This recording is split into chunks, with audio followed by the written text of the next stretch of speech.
Glória a Deus. Vamos abrir nossas Bíblias no Salmo 139.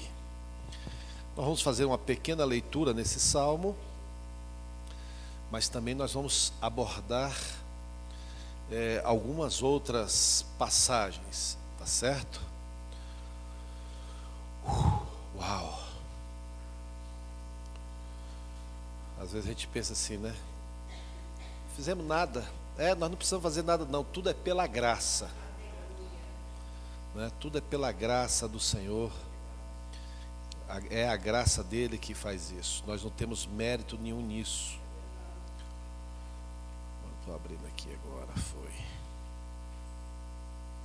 Salmo 139, diz assim a palavra do Senhor: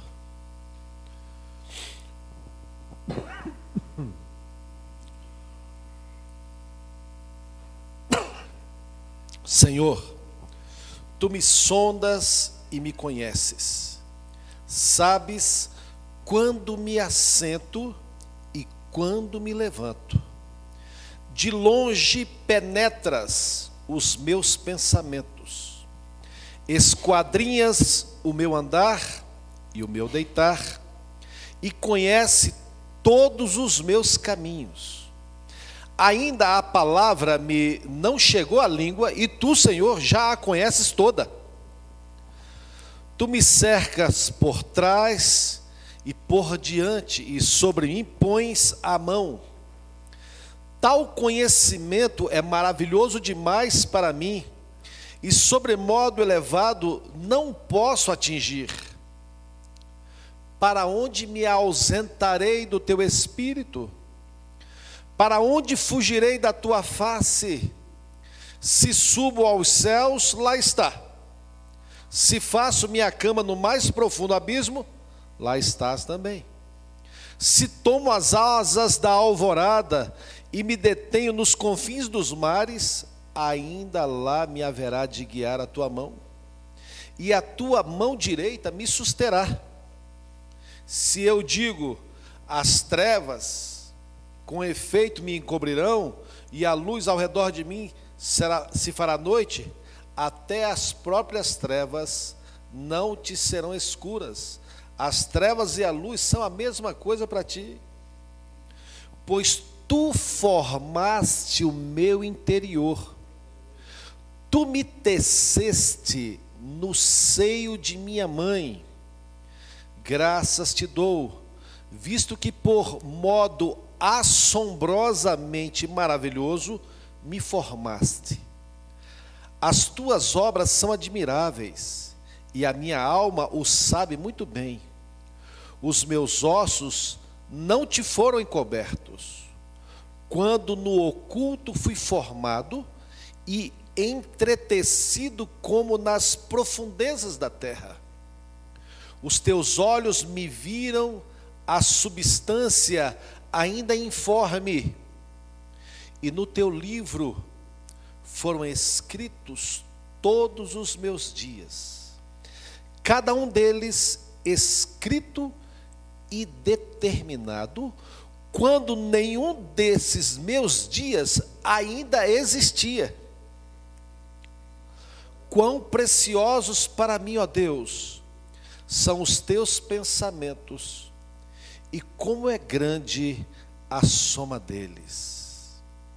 Lá no finalzinho diz,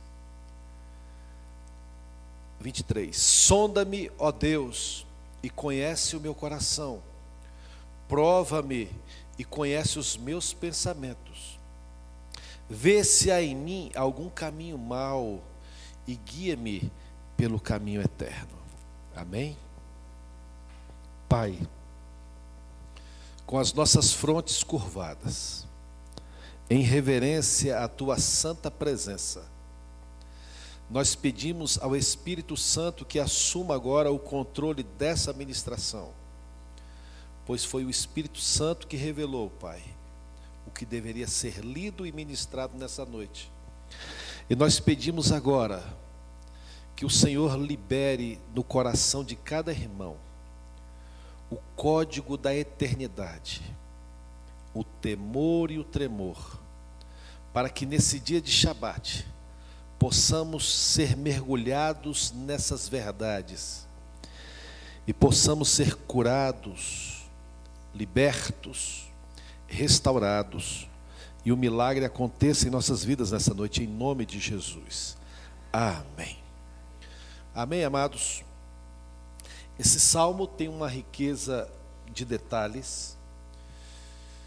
Alguns teólogos creem que Davi foi arrebatado em um dos seus períodos de adoração, e ele teve uma experiência muito forte nesse arrebatamento.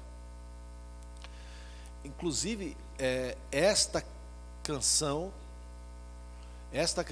ela tem um efeito muito poderoso em algumas festas em Israel. Mas esse salmo, ao mesmo tempo que ele é assombroso pelas riquezas de detalhe, como Davi sabia quando ele ainda era um zigoto, não é? O pessoal que fez matemática sabe o que eu estou falando aqui, né? Quando ele ainda era um zigoto, quando ele era uma substância que não tinha forma ainda, Deus já sabia. E eu quero dizer que Deus já sabia tudo a teu respeito. E eu quero encher o teu coração de temor nesta noite, porque eu vou falar de livros, e isso me traz temor. O Senhor, quando dá a sua Torá, quando Ele dá a sua lei, quando Ele entrega a sua palavra, Ele libera um padrão da eternidade, para que possamos viver dentro da sua vontade, e dentro dessa vontade, estarmos alinhados àquilo que Ele escreveu, que cada um de vocês tem um livro. Um dia um irmão falou: apóstolo, você era tão mais dinâmico antigamente, por que você perdeu esse dinamismo? Deixa eu te falar por quê. Não é que eu não deixei, eu sou dinâmico ainda. Mas depois do jejum de 2012, eu fiquei estragado para mim mesmo. Antigamente eu era muito impetuoso, eu já sabia o que eu ia pregar, eu já sabia o que eu ia fazer. Vou bater em fulano, ciclano, demônio tal, pá. Até que um dia o Senhor perguntou, depois do jejum de 2012, não aconteceu nada comigo. Eu não tive manifestações poderosas, experiências de ficar tremendo, nada. Não babei, só no travesseiro mesmo, dormindo de sono mesmo. O Eterno só me trouxe 2 palavras nesse jejum de 40 dias em 2012. Eu tenho muitos servos, eu tenho filhos, e eu tenho pouquíssimos amigos na face da terra. E a outra coisa foi que ele falou que em 2013 haveria manifestação, começaria a manifestação do espírito do anticristo. Foi isso, amor? Só isso. Mas toda vez que eu subia no altar, com a minha razão, com a minha vontade, o Senhor perguntava: você tem certeza que você vai pregar isso? Se você for, você vai sozinho, viu? Então isso foi me dando, e eu dou um testemunho disso, eu fiquei estragado para mim mesmo. E a partir de então comecei a ser mais dependente, porque já tem uma história na eternidade que o Senhor traçou para a minha vida. O Senhor já traçou uma história para a sua vida. Irmão, eu já saí dessa história várias vezes, eu também. O arrependimento, eu aprendi um dia desses sobre o arrependimento. Foi uma revelação que o Senhor me deu. Toda vez, o pastor Ricardo falou sobre o arrependimento. O arrependimento é para você voltar dentro da história que o Eterno traçou para você. Um pedacinho de mate-sá ficou aqui ainda. Deixa eu tirar ela aqui, só um minutinho. Porque o Senhor, Ele traçou um plano para você lá na eternidade. E o salmista fala sobre isso. Todos os meus dias foram escritos no teu livro, antes de eu existir. A lei do Senhor, os mandamentos do Senhor, foram escritos para que eu prossiga no curso da história que o Senhor traçou para mim. Então, quando eu me arrependo, eu volto para a história. Posso ouvir um pequeno glória? Eu estou voltando para a história da minha vida, que Deus traçou na eternidade. Irmão, Deus tinha um plano A para mim, eu já estou no plano C. Eu já dei umas quebradas feias aí. O arrependimento, não é? É a virada de 180 graus. O arrependimento faz com que você dê essa virada e volte para a história. É claro que às vezes você trouxe alguns fardos que trarão uma certa dificuldade na caminhada, mas você está dentro da história. Eu quero ler um texto de Apocalipse, que esse texto mexe muito comigo. Está lá em Apocalipse 22. Cadê? Isso. Cadê? Aqui. 12.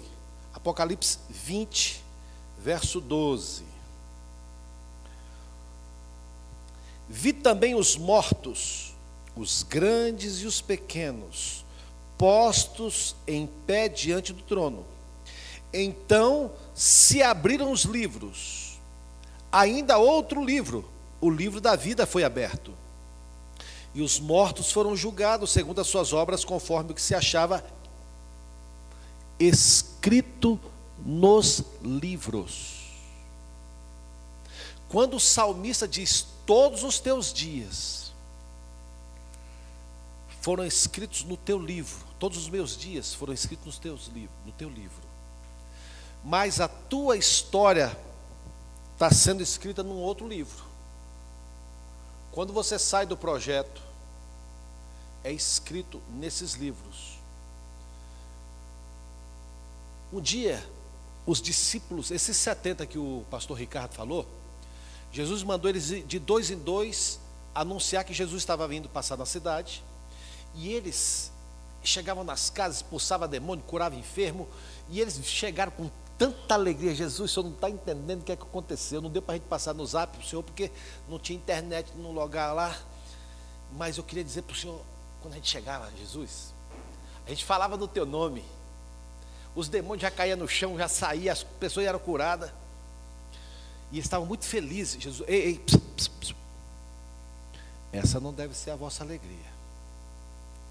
A vossa maior alegria é porque o vosso nome está escrito no livro da vida.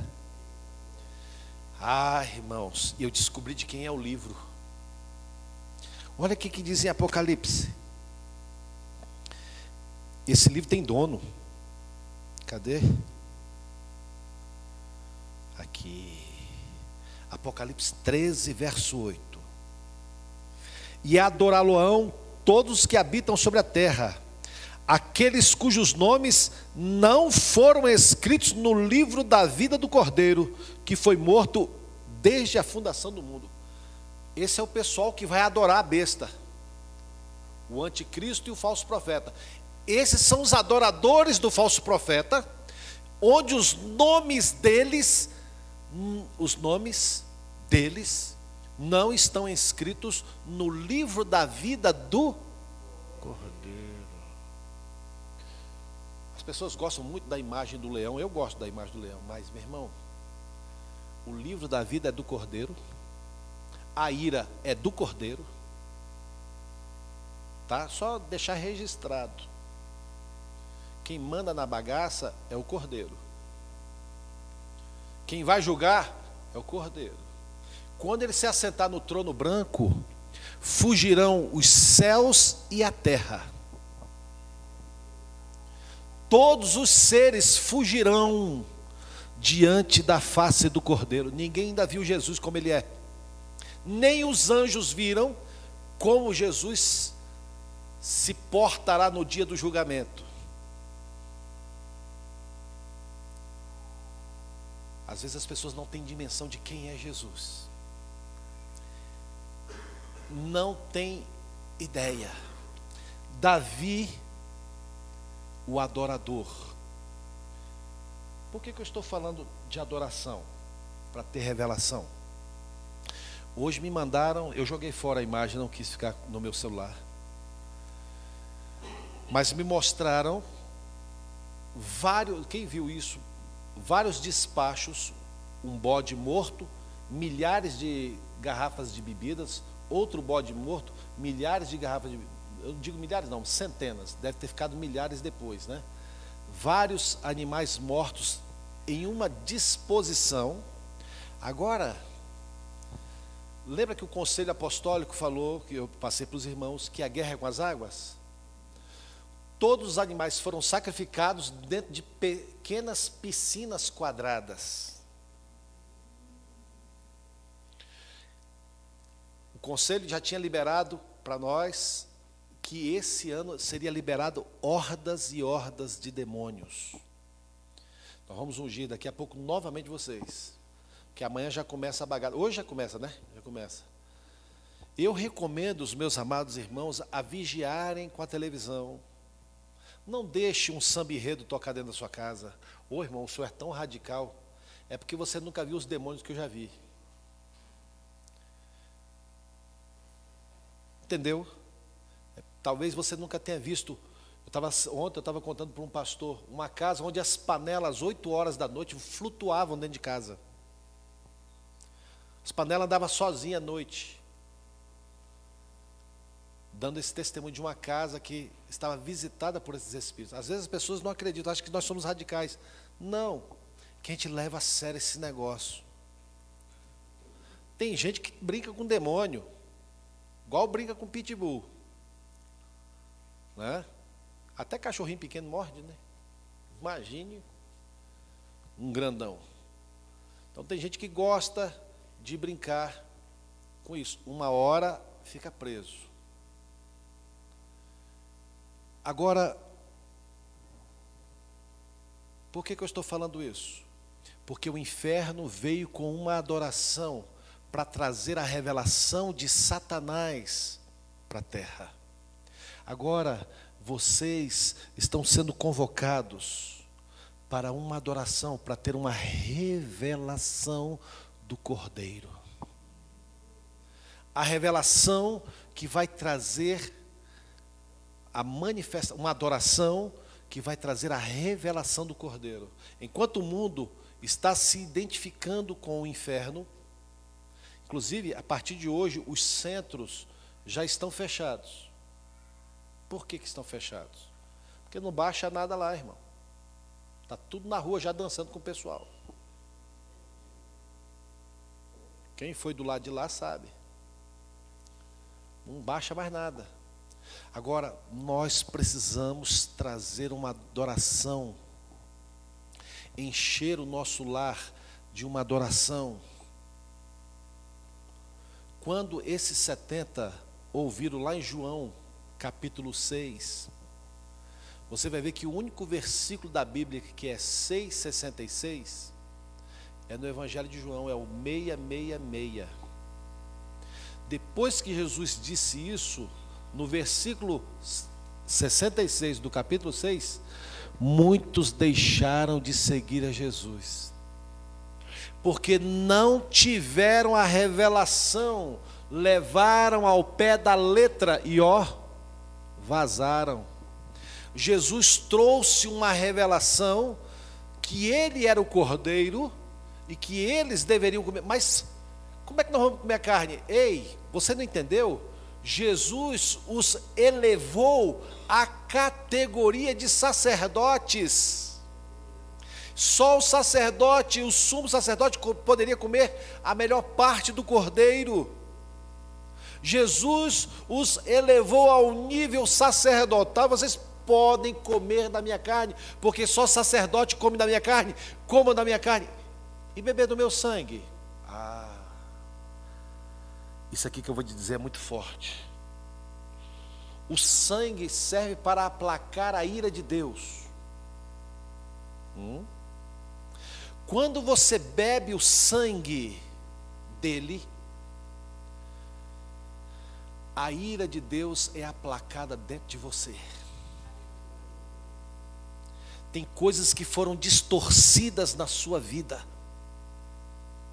Os caminhos tortuosos que você fez fora da sua história trouxeram complicações para o seu destino. O sangue aplaca a ira e te devolve para o caminho. Eu andei errado, eu pisei na bola. O pessoal lá já lembrou qual foi o louvor, né, que eu cantei aqui, né? Manel chega, lembrou. Eu andei errado, mas agora eu estou voltando. O Shabat dessa noite é um Shabat para você alinhar a sua vida ao livro da vida, ao livro que o Eterno escreveu. Ele escreveu uma história linda para cada um de nós. Não, o meu filho, a história dele vai ser aqui, ó. Eu vou tirar os cabelos da cabeça dele, mas eu vou dar uma outra sabedoria para ele. Vou dar uma compensação, vou dar uma esposa para ele. Essa é a nossa. Cada um, olha, não pense, irmãos, o inferno ele é doido para a gente pensar que nós somos tudo fruto do acaso. O Senhor Jesus disse, um dia eu questionei isso, e eu passei dias estudando isso, porque às vezes, irmãos, eu encasqueto com uma coisa. Jesus nunca falou nada por acaso. Quando ele diz que nenhum fio de cabelo cai da sua cabeça se não for da vontade de Deus, ele sabe a folha da árvore que cai, ela cai pela vontade. Deus tem o controle, mas ele não tem o controle da minha vida.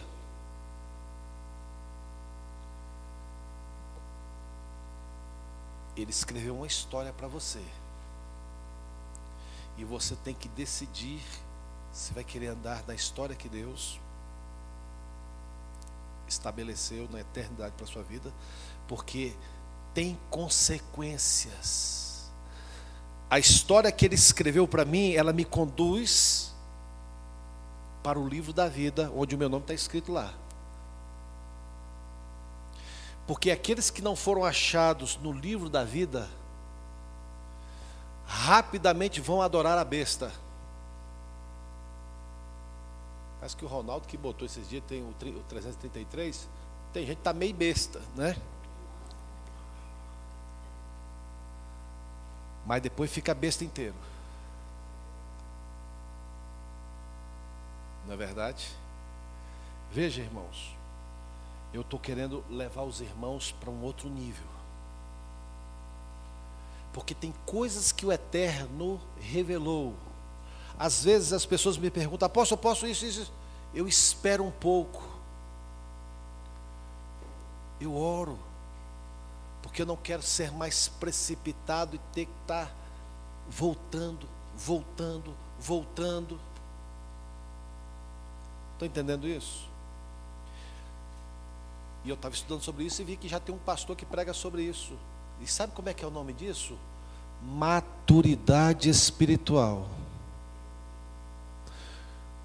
O maduro, ele não vai ter pressa, porque ele precisa discernir os espíritos.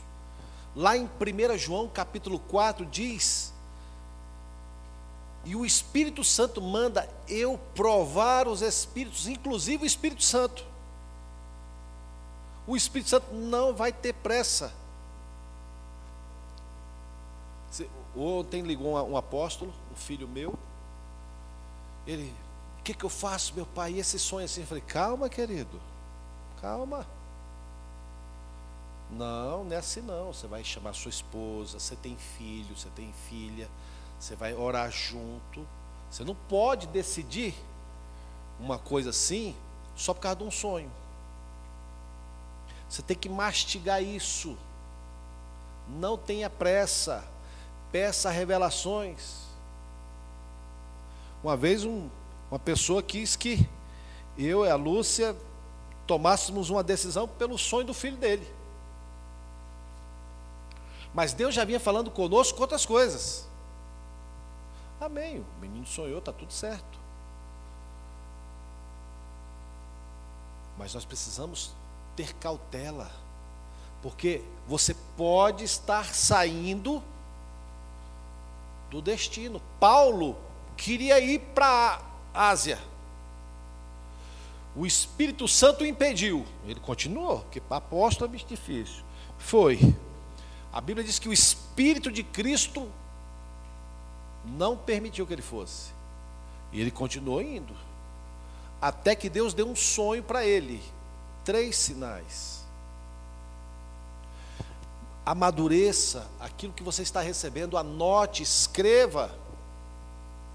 Mas cuidado para não sair. Eu tive que ajudar ontem um amigo meu que ouviu Deus falando com ele que era para orar por uma amiga nossa, que ela ia ressuscitar. E ela morreu. Ontem foi o enterro dela. E ele falou: me explica, que eu estou sofrendo. Eu estou com vergonha de abraçar fulano, porque eu disse que Deus falou que ia salvar. Falei: queridão, deixa eu te explicar uma coisa. Eu tenho certeza absoluta que foi Deus que falou com você. Porque você é um homem sério. Você é um homem que não brinca com essas coisas. Mas existem níveis de revelação. A economia de Deus, ela é muito vasta. E muitas vezes você pega um sonho literal e ele não é literal. Você tem que orar até que você obtenha a revelação. Por exemplo, o faraó sonhou com 7 vacas gordas e com 7 espigas cheias. Depois sonhou com 7 vacas magras e 7 espigas magras, fecho de espigas de trigo. Discernimento: 7 anos de vaca gorda e muita colheita. Depois 7 anos de muita fome. Então, discernimento: aconselho que prepare isso, isso e isso. Estão entendendo? Os sonhos precisam ser discernidos. Eu estou falando isso porque eu vou ter que ir lá em abril resolver um problema que ficou porque tomaram atitudes e agora está com uma bomba lá sem precedente. Saíram de um projeto que já estava revelado, mudaram lá da região uma coisa e agora trouxe uma série de problemas. Porque não amadureceu, tinha uma história escrita. Precisa ter sabedoria, mergulho na palavra, conselho. Os irmãos estão entendendo? Hoje eu não tomo mais nada de forma precipitada. Já me pediram várias vezes para botar a placa aí na igreja. Nós estamos orando, porque eu preciso de muito temor, porque crente é bicho danado para virar idólatra. Daqui a pouco vai começar a idolatrar a placa da igreja. Eu já luto para os irmãos não me idolatrarem. Já luto com esse negócio de idolatria. Não é? Porque é uma guerra. É uma guerra muito grande. Então eu não posso sair do destino que Deus traçou. Tem que obedecer. O maior nível de humildade não está na roupa. Está num coração predisposto, rendido 24 horas para obedecer o que o Senhor fala. Tem uma história para a sua vida. Hoje o Senhor quer restaurar isso na sua vida. Deus traçou um plano para você. Deus tem um plano em cada criatura. As aves têm lugar no céu. Sabe por que eu lembro desse louvor? Porque foi o louvor cantado no meu casamento, há 30 anos atrás. Lúcia até chorou agora. Não sei se chorou.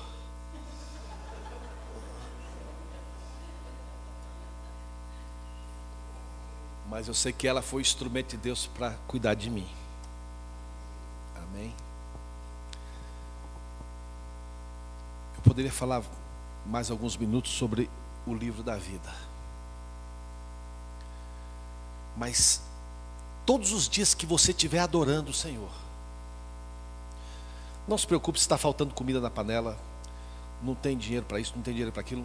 Não se preocupe. Alegre-se, porque o seu nome está escrito no livro da vida do Cordeiro. Meu irmão, morrer aqui todo mundo vai.